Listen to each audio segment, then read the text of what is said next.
Welcome back to the United Pubcast. We were just discussing a little bit before we went on air that this time next week, so you do have a good week of content coming up, everyone, but this time next week we'll actually be reviewing a football match and hopefully positively against Manchester City. Only a week to wait, but hopefully we can bring you some good Man United content in the meantime. But it is Monday, Larry. No United over the weekend to... Usually we say to ruin our weekend, but let's be honest, over the last month or so, United haven't been ruining our weekend. They have been providing us with some good memories. So... No United this weekend. Talk to me. How are you feeling? I'm feeling good, Tom. Actually, this is actually for you. This is the gift I got you when I went to Old Trafford. But for me or of me? Look, it's a bit of both. But I'm feeling a little bit cold, so if you don't mind, I hope we're good enough friends that I can do this. No, definitely, mate. It's a little bit cool, but no, mate, I'm feeling good. Like you said, this time next week we'll be reviewing a Manchester United match. Now, pending a disaster, which I'm hopeful won't happen, I'll be much happier to be talking about proper football. No, definitely. Well, there's a little bit of football to discuss in regards to the international break, and I have a feeling, again, I'm not all over the international break, but it does look like England are playing in a few hours against Germany, relegated England. It's Germany the last game before the World Cup, so I'm sure that will pop up in discussion in regards to one or two topics we do have. But Adam, good to see you as always, mate. If you are in the live chat tonight, please do get all your thoughts in, because as the scarf Larry is wearing there of Erik Ten Hag, I think he's going to dominate a lot of the discussion, Larry, because, look, when we started this podcast, 3-4 years ago, I feel it was, let's say 3 years ago we started this podcast, a lot of the feedback we got from listeners and our mates was the reason they enjoy it. A lot of our sort of discussion and content was very sort of positive in terms of, even if there was a negative result, would always put a positive spin on it, and they enjoyed it compared to what a lot of the other content out there. But I've sort of found ourselves over the last year or so, through no wrongdoing of our own, is a lot of the reviews and a lot of the discussion, unfortunately, in regards to the state of the current club, is it's been a negative discussion. Okay, there's been so much, whether that be the Glazers or the on-pitch results or performances, everything has had, unfortunately, a negative spin. So you and I, who are both sort of quite positive in our support of the club, have been forced to have these negative discussions, and it's quite draining. You almost feel we're being so critical of other fans in terms of the way they react. Then I look at a lot of the discussions we've had and I said, well, to be honest, we're having the same discussions. However, so it is good maybe in terms of now when there is no football to actually take a step back. And I want to have, look, there is no secret. In regards to the state of the club, we're in a shambles. We're in a big mess in regards to what is happening off the field. There is no hiding from that. But if we actually look at what is happening on the field, I think it is worth having a bit of a positive discussion today, Larry, in regards to that man, Erik Ten Hag, and the actual job that he's doing. In regards to, we can get into, okay, you want to get into Harry Maguire's form and his future as captain, that's another debate. I want to look at the actual things he's getting done and things that sort of in his control.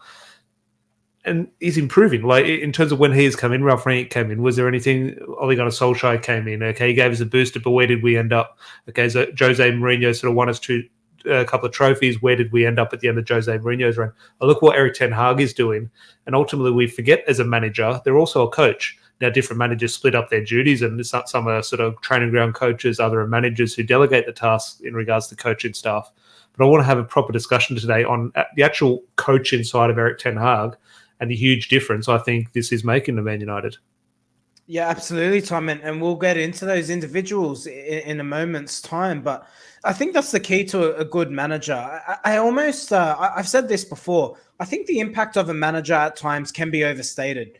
We look at the example with, was it Brentford at the start of the season? Really poor results. Their manager sacked after just 4 matches. Bournemouth, correct. You look at those sorts of situations, and you look at, say, Brendan Rodgers at Leicester. So if you look at it from the other side of the spectrum, I will say that, a manager's only as good as the players that they do have. I don't think if you put Sir Alex Ferguson in charge of Fulham that they're going to win the Premier League. But in saying that, the ability of a good coach and a good manager is the capacity or the ability to get that extra 5% out of a player. That's where I think the real key is. And the other point I'll make is they can assess a player's attributes and find better ways to deploy him. We'll get into Scott McTominay in a little bit, but you can see a small difference in the way he's playing. And we've gone from not good enough for United to, does he start over Casemiro in the Manchester derby? When you're setting up, and if anyone who plays Football Manager in the comments, do let me know your opinion on this, but when you're sort of setting up a Football Manager profile, you pick your managerial traits. And are you sort of this tactical manager? Are you this touchline manager? Are you this coach? So sort of mentality. In regards to Erik ten Hag, if you were to set aside like an actual category he fits into, now he's Man United manager, so of the layman's terms would say, okay, he's a manager. But if you were to weigh up sort of the traits, what is he? What's he more of? Is he a manager or is he a coach?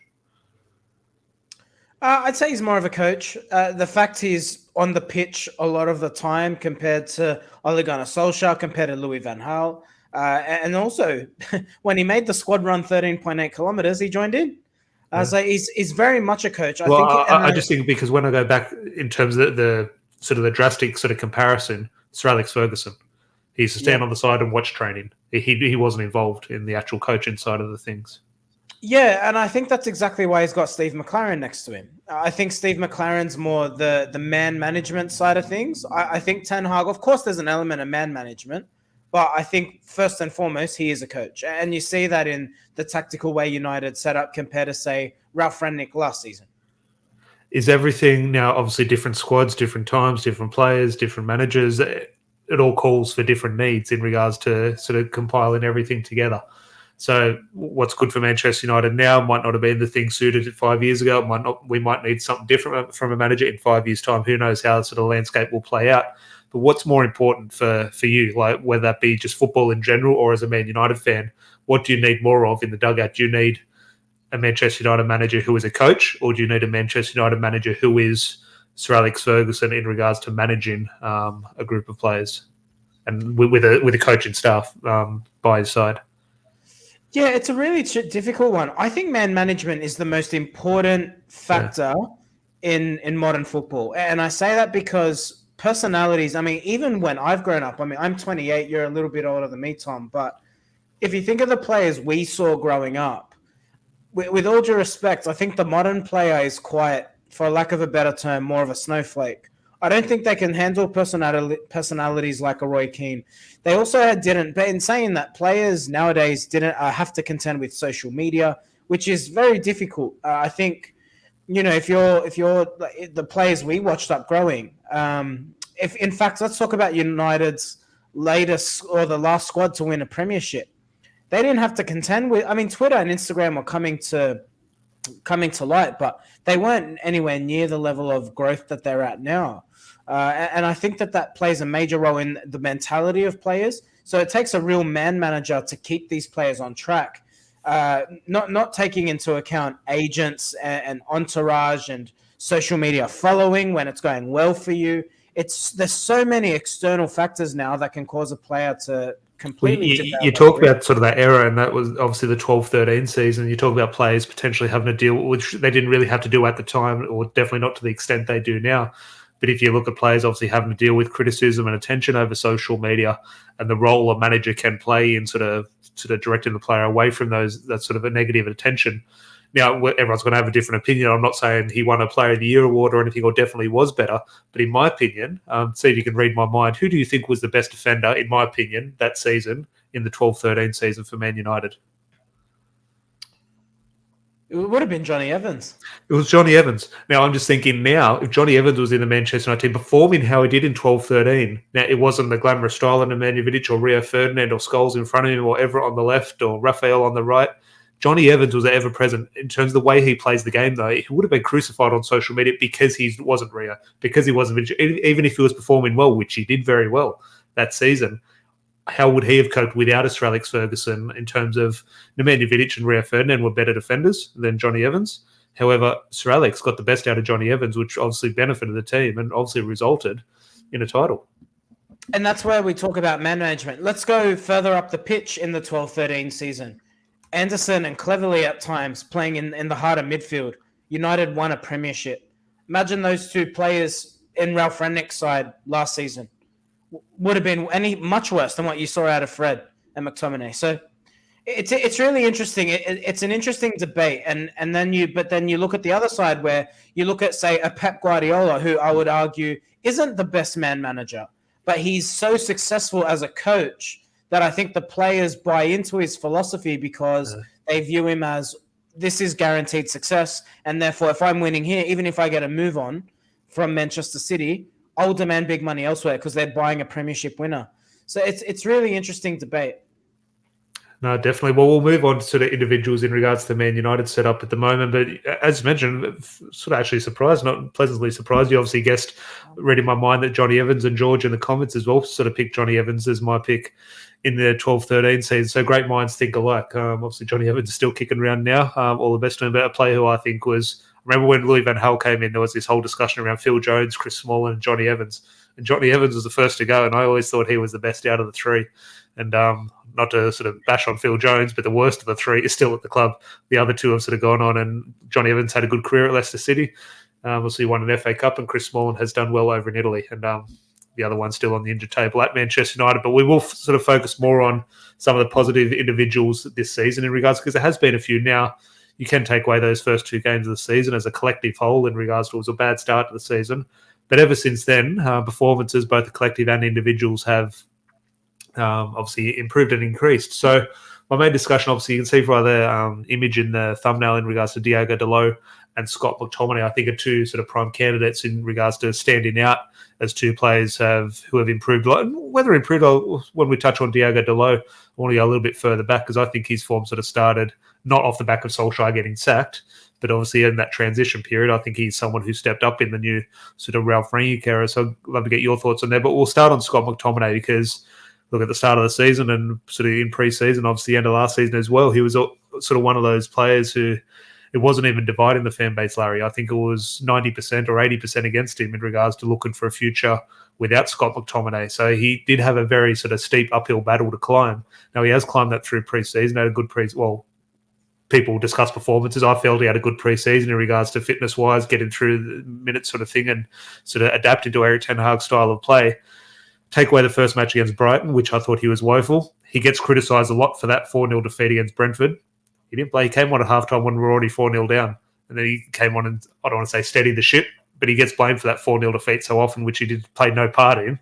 But ever since then, you have to say, if you're handing out trophies like the Most Improved award that you used to get as a kid, he has to be close to it, or if not close to it, even a standard clear winner, in my opinion.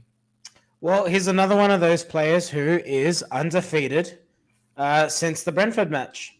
So, I mean, I know he played, obviously. I know we've tied that stat with Rafael Varane in the fact of, he didn't take part in those two matches. Well, he did take part in the Brentford match, didn't he? But nonetheless, yeah, McTominay is definitely benefiting from Erik ten Hag. But let me ask you then, let me put the question back to you. What has been the key difference in McTominay? Because, look, I personally, I think I can see it looking at Brentford and Brighton and what the change we've seen. But systemically, do you think he's done anything different with McTominay? It's a hard one. I thought I was sort of going to direct a very similar question to the people in the live chat. So if you're on the live chat, what is the difference with Scott McTominay in regards to, is it him personally or Erik ten Hag? But in regards to your question, Larry, I think it probably comes down to instruction and sort of belief in Erik ten Hag. I think whenever a new manager comes in, there is a bit of hesitancy, maybe whether it be excitement or dread. There's a definite emotion there amongst players. What's the future going to hold? Is he going to like me, or is he going to dislike me? Scott McTominay was definitely potentially, now I didn't think this, but he was potentially one of the players who you thought could have been on the outer in regards to Erik ten Hag's style of play. But I think Erik ten Hag has came in and keeping him in the same area of the pitch. Again, you would prefer a Frankie de Jong there or Casemiro eventually at some stage possibly.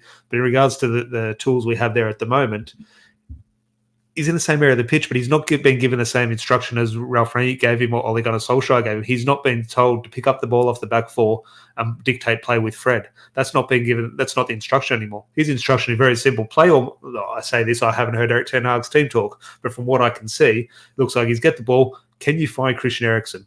Yes, two touch, get it, pass to Christian Eriksen. If not, you got an outball of Tyrell Malacia on the left or Diogo Dalot on the right. Two touch, get the ball, move it to Christian Eriksen or Dalot on the right or Malacia on the left. And I just think that clear, simple instruction, rather than in the middle of a horrible period for the club, okay, you and Fred are in the middle, Scott, go run the show for us. And that simply wasn't his game. He's not capable of that. But I think the instruction, so just your thoughts on that, but also a follow-up question back to you, is the difference from Erik ten Hag is a belief in regards to what we were discussing earlier in regards to man management. Has he just got in the ear of Scott McTominay and sort of given him that belief, or has he actually put some training cones down on the training ground and actually coached something into him? Look, seeing the way Scott carries himself, you have to say he is the ultimate professional, and I truly believe he is one of those players who sees it as an honor to play for Manchester United. So with that mentality in mind, I think that's then the catalyst for everything we've seen since. I agree with you. I think his game has been simplified, and he's obviously reaping the benefits of that. But what I will also say is Fred contributed to how poor McTominay looked. And I can only say that in hindsight now because we've seen McTominay. As a McTominay fan, I could almost, unfortunately, I wouldn't want to, but I could, if you're a Fred fan, I could say that back to Fred, McTominay didn't help Fred. See, I don't think so. And if you actually look at the stats, I'll see if I can bring them up as we go through this conversation. But Fred firstly lacks tactical discipline. He works hard, but his discipline in terms of, similar to Bruno Fernandes actually last season. Bruno worked hard, but the efforts that he put in were actually to the detriment of the side because he left this big hole in the middle of the park. Fred is similar in the sense he plays in the middle of the field, looks to shut down the play, often misses the play, and then you're on the other team straight on goal. They just have to beat an out of form Harry Maguire and one half defender. But what I will say, so I think McTominay's benefited in that area. Statistically, McTominay actually is better at dribbles out of his own third. So he's better than Fred in that respect. He's better in terms of completed dribbles overall. And there are a few other metrics. I'll look to get them as we go through this video. But I think McTominay, when you're looking at purely a deep-lying midfielder, he's miles better than Fred. Miles better. And there's a reason why Fred has been marginalized and McTominay is flourishing. On that, in regards to, I had a similar discussion because I think in terms of last season, the end of last season with Ralph Rangnick, you could almost argue that Fred was one of the better players. Now, the reason I think that was he was sort of playing in the number 8 role. And the reason I was like Scott McTominay sort of came in for so much criticism and Fred got that praise towards the end of the season. And I was fully on board with the praise of Fred because I think he did deserve it. I think he did have a strong finish to the season. However, I was always skeptical and sort of a little bit standoffish and thinking, well, hang on, the reason he's been allowed to do that, playing that number 8 position, is because Ralph Rangnick doesn't want him playing number 6. So Scott McTominay had to play in the number 6 simply because he's better in that role. It's not his role, but unfortunately he's better than Fred. So it was just a case of Scott McTominay sort of having to fill in and doing something for the team that simply is not his job. But I think Erik ten Hag has been able to get through to him. And in terms of, as I mentioned at the start of the podcast, in terms of weighing up traits and sort of putting someone into a category, obviously Scott McTominay takes huge credit for this. Sort of, again, I don't think it's a huge improvement. I think it's just there's a better feel-good factor around the team. But there's no doubt that he has improved a little bit. But in terms of weighing it up, who takes more responsibility for this form? Is it simply Scott McTominay who's got his head down and working hard and the performance is there off the back of him? Or can you, and this is me saying this as a huge Scott McTominay fan, I'll probably lean more to think, I think Erik ten Hag has worked an absolute, not a miracle, but just he's been the difference. Well, yeah, of course he has. I think that the way United are... I said this to you a couple of videos ago. United in defence, at least, look so solid. Have not looked this solid since the 12-13 season. It doesn't mean that we're going to win the league, of course. I think in attack, there's another gear for this side to go. But you have to say that systemically, there's an improvement, and it's systemically an improvement with a lot of the same players. So I'll tell you what I think. You make a point there, and I was going to ask: are we more solid defensively because of the defensive shape, or is it we're just keeping the ball a little bit better? And I have a feeling in regards to it, we always look at Pep Guardiola and the fullbacks, and the next player who's going to come up in this discussion is Diogo Dalot.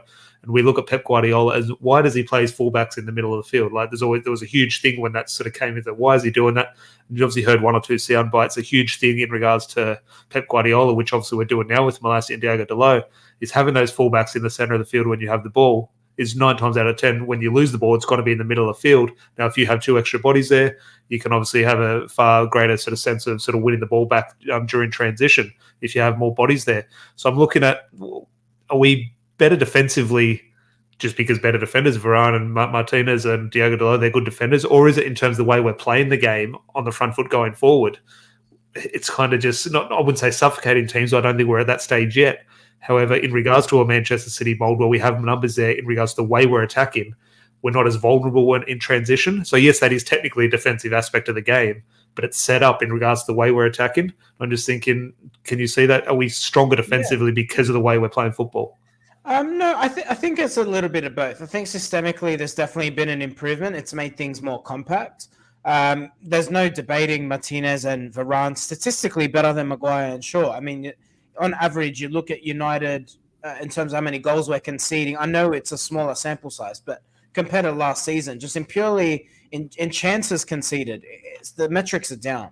So definitely an improvement in terms of personnel. What I will say, though, is I don't think United are playing at quite the halfway line just yet. I think we're playing a little bit deeper than we'd like to. But I would say that as the attack begins to click a little bit better and we tend to put a few more shots on goal, I think you'll see that defense creep up that little bit further. But in terms of what you just touched on, I'm sorry to the listeners who have seen me say this before, but I think it's a really key point in this argument. Was it against Southampton? Rafael Varane ends up one-on-one with a player. And because of his pace and his defensive discipline and his world-class abilities, he was able to shut him down. If that was Harry Maguire, he'd be done for, with all due respect. And look, I don't want to get into Maguire. I think the poor guy's really copped it poor this week. But in saying that, I mean, that's purely down to personnel. But what I will say, even on Varane, he's managing to stay fit. So credit to the coaching staff and man management once again for Ten Hag, because this guy was played on the bench for pre-season tour. Barely saw him kick a ball in Melbourne. But once he's gotten himself back to Manchester, you can't remove him from the pitch now. Yeah, it's an interesting show. We're going to move on to Diogo Dalot, but in terms of weighing up sort of most improved now in regards to performance and ability, you probably wouldn't put Rafael Varane in there. But if you put in regards to contribution compared to last season, Rafael Varane's contribution definitely. He after 4 years actually has someone coaching him. That's a clear thing with Erik Ten Hag in regards to, and that's not to hugely criticise Solskjaer or Ralph Rangnick, but in terms of, I always alluded to when Erik Ten Hag was potentially coming in, is Ole Gunnar Solskjaer ever going to manage Liverpool or Manchester City? No. Now, that's not to say he was a bad appointment for Man United. Obviously, our club needed something at a certain stage, but managerial, he's not going to go and manage Real Madrid or Barcelona or a Liverpool or a Manchester City. Ralph Rangnick, was he going to come in as a coach for Manchester City? No. Was he going to coach Liverpool? Was he going to coach Barcelona? No. Was Erik Ten Hag, though? You could see Erik Ten Hag at either of those clubs. And I'm just thinking that is simply where I think Scott McTominay has clearly taken it upon himself and sort of risen to the challenge. And one, credit to Scott McTominay, but also huge credit to Erik Ten Hag. But before we move on to Dalot, Larry, is there anything else you want to touch on the Scotsman before we move on?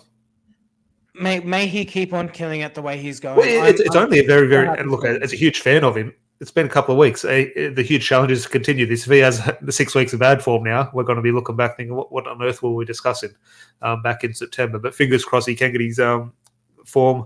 Did you manage to get a photo with McTominay in Melbourne, Tom?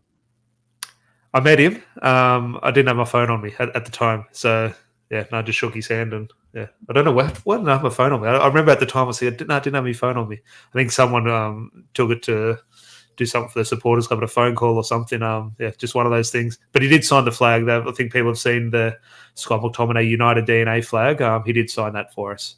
Well, but, I'm sorry to rub it in, but there's me and my good friend Scott. Do you think that, going back to Melbourne, and we're going to move on to Diogo Dalot there, and he, again, and this is not being critical of you or anyone in the live chat in regards to their views towards McTominay at the end of last season, because as I said, the criticism was well-deserved. I think over the top at times, but the criticism was definitely right. However, we had this discussion in regards to sort of seeing people up close in person as players, as people, rather than seeing them from behind the screen on the other side of the world. Now, obviously, Scott McTominay's form has obviously improved on the field, which does help things. But in regards to, as you say, meeting someone like that in person, someone who, again, probably rightfully so at times, been very critical of, do you think that potentially meeting the player like that has potentially, I wouldn't say wrongfully obscured your opinion in favour of him, because obviously the performances have sort of deserved the sort of change in opinion, but it has given you a little bit of a sort of softer touch towards a player like that? Yeah, absolutely. I had the pleasure of meeting Laurie Whitwell, and he asked me to go on the Talk of the Devils podcast. And if you listen to what I said in that podcast, he actually asked me on McTominay. And I made the point that because he's such a polite gentleman, you can't help but want him to do well. And I made that point. I said, ultimately, I don't know if he's good enough. I think he might not be good enough, but I hope he is because he's such a good bloke. He loves Manchester United. He's a fan on the pitch. And I maintain that I said that. And, I'm not going to backtrack from anything I've ever said in the past. I think ultimately, and we've seen this with Maguire this week without going on too far of a tangent, but I think when you criticize players, you can criticize their performance. Just don't make it personal. Don't criticize the human being. I think that's the fundamental issue here. I will never sit here and question McTominay's effort, his character, his leadership qualities, to be frank with you. But I think even to this day, there is an argument to be had of if United are going to fight for premiership titles or the Champions League or any major honours, does Scott McTominay make it into the strongest 11? I'm still not sure, but by the end of this season, maybe we'll have a clearer answer to that. But look, obviously, for sure, I hope he kills it. I hope he goes on to become a world-class midfielder and we all eat our words. That'd be fantastic. And until then, Casemiro can get his football on Thursday nights. George here saying therapy sessions hopefully over now. We need January signings. Calm back down now with the progress. Look, I couldn't agree more, George. However, if you listen to the club, I don't think they're in favour of backing Erik Ten Hag in January. I think they want to wait, see what bargains they can pick up next summer, unfortunately. But we'll move on, Larry, and Diogo Dalot. As I said, when Ole Gunnar Solskjaer was sacked, obviously, I think a lot of us forget. I always need to remind him, Ole Gunnar Solskjaer sent him out on loan to AC Milan. Not often a player goes from Man United to AC Milan on loan and returns and obviously continues on to their Man United career. Bit of a weird, positively, but a bit of a weird career path for the Portuguese fullback. But I think that is where it changed things. When Ralf Rangnick came in, and I don't think this was Diogo Dalot was against Solskjaer or Ralf Rangnick was in favour of Diogo Dalot. I just think in terms of, okay, he got his chance in terms of he preferred him over Aaron Wan-Bissaka and he got his head down in a tough period for the club and took his chance. Now, obviously, maybe he's potentially stepped up now under Erik Ten Hag in the same vein of that Scott McTominay has done under the new manager in terms of maybe there's a bit of coaching there, maybe there's a bit of belief. However, I think this good form from Diogo Dalot has stemmed from the last couple of months of last season, but obviously has taken it to a new level now. So he scored a double for Portugal, his first goal, then got his second goal a little bit later. I think there was an assist in there as well. So good night for the Portuguese contingent of Man United. But just your thoughts on Diogo Dalot, because the jury was out. Last season was saying you can't play Diogo Dalot, you need someone who can defend. Now, Diogo Dalot's our right back, and I just think, and rightly so, I think I'm really enjoying what I'm seeing from him. Yeah, I like what I'm seeing too, Tom. I think on Dalot, though, I hold more reservation with the Portuguese than I do with McTominay at the moment. I still think there's an upgrade to be had in terms of personnel with Diogo. And I don't mean to sound too harsh, but look, he's getting better with each game. So, maybe we see something more. But I just think of his best performances in the United shirt, which all have come this season, I'm still yet to see that game where you say he walks into the Manchester City defense, he walks into the Liverpool defense, he might have done that for Portugal during the week. Maybe he has, but international football, in my opinion, it is a lower caliber than the Premier League and the Champions League. So, like I said, it'll do him a lot of confidence. Scoring goals does your confidence a whole lot of good, no matter what level it is. And I hope he continues to improve. But if I look in terms of his distribution, Tom, in the attacking third, and even his distribution in general, who was it against? There was I think it was our last match, actually. He was losing the ball a fair lot in that first half. Misplaced passes. Against Sheriff. A few misplaced passes that put us under a lot of pressure. He needs to tidy that element to his game. Has he improved? Yes. But is he United's first choice right back? Well, yeah, he is. But, I mean, I'm more chance of getting a game than Aaron Wan-Bissaka at the moment. So I don't know if that's saying much. Who does Erik Ten Hag now? Obviously, we've got a big money signing in Casemiro, who a lot of people would obviously think at some stage will come in for Scott McTominay. But let's say Scott McTominay plays over Casemiro. He's better play. He's nailed down that spot. Erik Ten Hag, there's one transfer to make next summer. Who does he upgrade on first in regards to what he needs? A right back or a central midfielder over Scott McTominay? The two players we're saying are potentially the most improved under the new manager. Who would he prefer to improve on sooner? I think a lot of people say I think, and look, this is a huge Scott McTominay thing. I think it would. I think it would be in the Frankie de Jong mold. I think it's that sort of playmaker in the middle. Yeah, that's valid. It's a really tricky one. I mean, now this is where I'm not going to be sensible, but from what I saw of Zidane Iqbal, I think if you give him an opportunity, I think he's a very creative player who can play that 6-8 area of the pitch. I just wonder if you give him the opportunity, could he potentially fill that gap?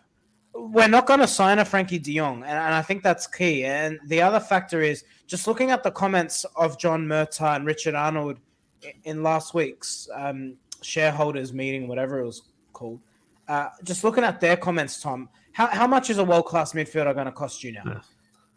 I guess that's the problem. I mean, with the exception of Yuri Tillman, who will be... No, they reckon, and a lot of this, unfortunately, is off the back of Manchester United's business. It's off the back of signing Wan-Bissaka for 50 million, off the back of signing Harry Maguire for 80 million. Jude Bellingham, he is the go-to guy in regards to transfer market. They reckon he's going to cost 130, 140 million. And I think that transfer budget next season. But that is what that player will go for. And now, look, Chelsea started this back 20 years ago. Manchester City didn't really take it to a new level, but the quantity of what they were spending in terms of players coming in, obviously there, in terms of what Real Madrid do, what Manchester United have done over the last 5 years, it has skewed the transfer market, what PSG have done. And Jude Bellingham is that man sort of a lot of teams will be after, whether Erik Ten Hag individually wants him or not, I'm not sure. But that's what the player will cost, 130, 140 million.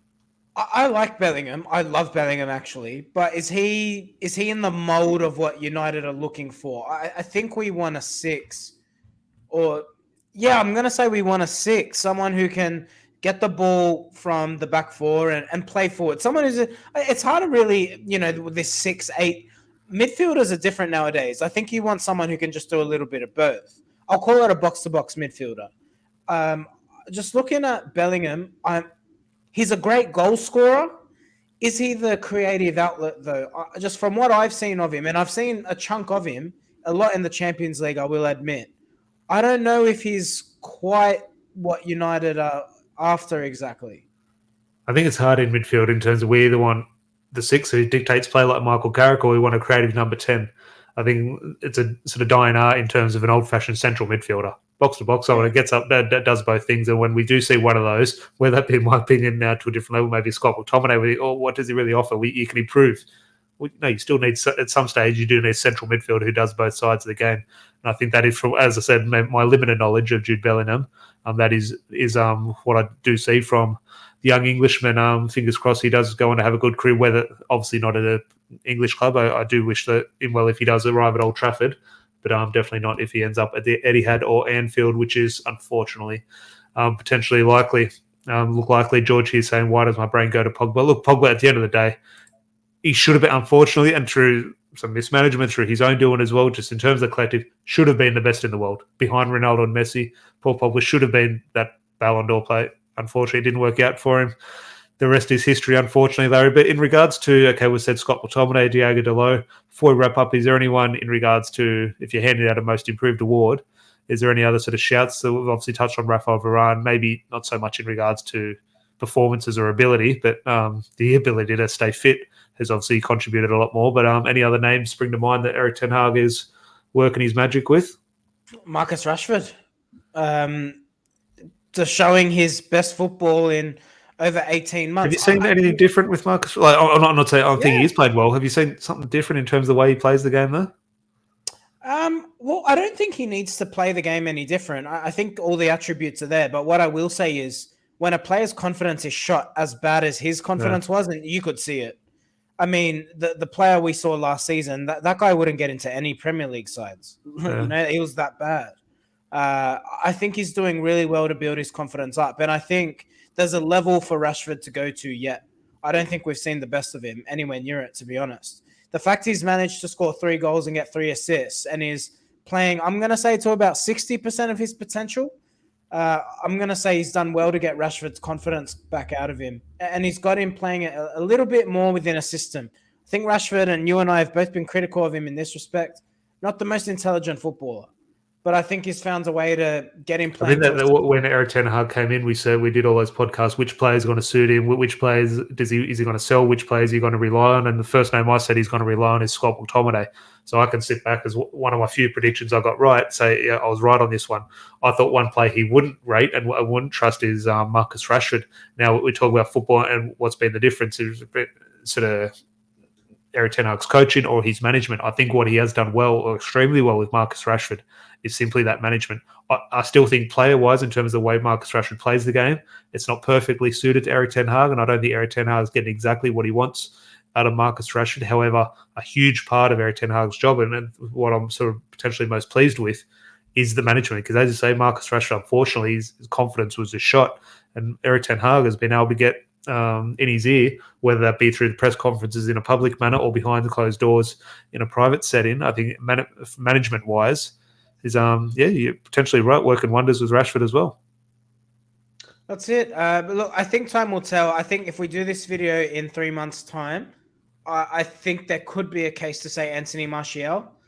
Just given the way you can say, I know he's been injured a lot, which hasn't helped, but I think 95% of the United fan base would have said sell Martial at the end of last season. The fact he's got him sticking around, and what we've seen in preseason, half a game against Liverpool, I think if we see more of the Frenchman, maybe he will be a player where we'll say, wow, he found a way to finally get the consistency of potential out of him. Yeah, no, definitely. Well, fingers crossed, and hopefully that is a positive discussion we can have in a few months. Now, just as we wrap up, Larry, obviously just about to, if, as I said, even if anyone in the live chat is still with us, please do leave a like on the video. That would be very much appreciated if you are enjoying Diogo Dalot and Scott McTominay's fine vein of form. But Larry, just before we wrap up, England are playing tonight, or this morning Australian time, obviously tonight UK time against Germany. Look, it's nothing to do with Manchester United, but it is. There'll be storylines connected with Manchester United. Just what are you thinking ahead of the England situation before the World Cup? Because, my God, look, it is a mess with this Gareth Southgate situation. And I just think it does, again, it's England, nothing to do with Man United, but it does tie into the discussion in regards to Rashford, Jadon Sancho, our current club captain. Is headline number one in the England camp. And I'm just thinking, just your sort of current thoughts regarding Southgate in England. He's a manager who's out of his depth. He rode his luck to the World Cup. He rode his luck to the Euro final. And I just think the time is for him to go. I just think, Tom, looking at Southgate, if you look at their run to the World Cup, let me try and get it up here. Let me get England's run to the World Cup. My mum here enjoying the scarf. You'll be nice to know, Mum, it is my scarf, so I will be getting it at some stage. It is. They beat some bang average sides. Who did they beat? Let's have a look here. They beat. All right, I got this up. So, who knocked them out? Most importantly, it was Belgium, wasn't it? What's this? England at the World Cup? Yeah, 2018. Croatia. Oh yeah, it was Croatia. What am I talking about? Okay, semi-final where. So they beat Sweden. They beat. They lost to Croatia. They beat Sweden. They went. It was a 1-1 draw with Colombia. Went into extra time penalties, and then in the group stages, I mean, they lost to Belgium. So I mean, it was a that was prime Jesse Lingard, that World Cup. I remember Jesse Lingard and was it Dele Alli? I think they were running the show in the group stage. Yeah. Shows how far the football world has moved on 4 years later. And then if you look at the Euros where they made the final, the only good team they beat was Germany. And power to them, they did beat Germany. But again, every other team that they beat...